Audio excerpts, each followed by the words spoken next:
मैंने अपने शहर में ना 100 वाला बर्गर खाया ना 100 वाली कॉफ़ी पी।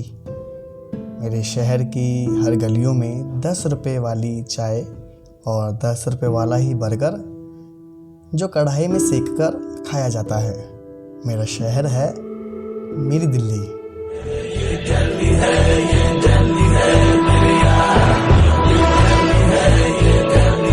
नमस्कार दोस्तों, मैं आपका मुन्ना सैफी और आप सुन रहे हैं दिल्ली वालों की बातें। तो अपने दिन की शुरुआत करते हैं दिल्ली वालों की बातों के साथ। देखो यार, दिल्ली के लौंडों की ब्रेकअप के बाद होती हैं पार्टियां, लेकिन अभी एक नया ट्रेंड आया है।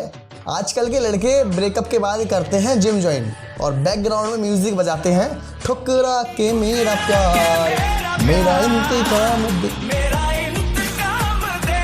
अबे ये जिम करके कौन सा इंतकाम दिखाया जाता है? 250 ग्राम के आदमी। इन्होंने एक ट्रेंड और बना रखा है। 250-300 ग्राम के लौंडे जिम ज्वाइन करने के बाद सोशल मीडिया पर वीडियो बनाकर डालते हैं और बैकग्राउंड म्यूजिक लगाते हैं।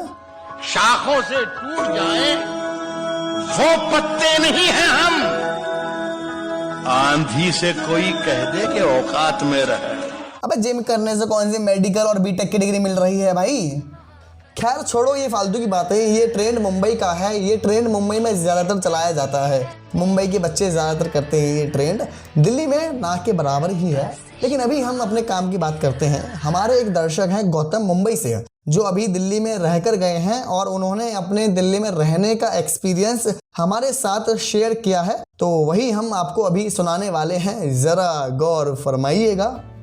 वैसे तो मैंने दिल्ली का नाम ही सुना था कि दिल्ली दिल वालों की है, लेकिन जब मैं दिल्ली में कुछ साल रहा तो यकीन भी हो गया।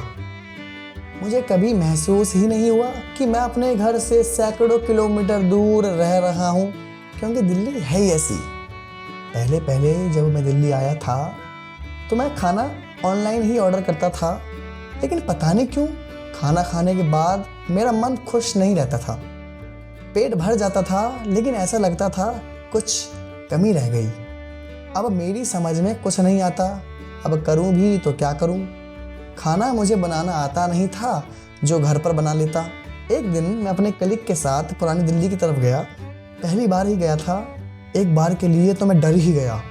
यहाँ की सड़कों पर इतनी भीड़ कैसे है, और दुकानों पर भी। मुझे लगा कि कुछ फ्री में बट रहा है, और होटलों पर भी इतनी भीड़।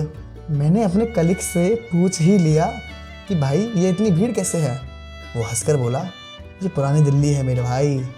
यहाँ की भीड़ से ही यहाँ की बाज़ारों में रौनक रहती है, और यहाँ के होटल खाने पीने के मामले में मशहूर हैं। दूर दूर से लोग आते हैं यहाँ खाना खाने। अब इतनी तारीफ सुनने के बाद मैं कैसे पीछे रह जाता। तो हम भी खाना खाने होटल में बैठ गए, और वहाँ खाना खाने के बाद मुझे घर जैसी फीलिंग आई थी। और उसके बाद उन गलियों में मिलने वाली चाय भी हमने पी। फिर मैंने सोचा, चाय तो मैं घर पर भी बनाता हूँ, पर ऐसी नहीं बनती यार, कुछ अलग ही यहाँ की चाय।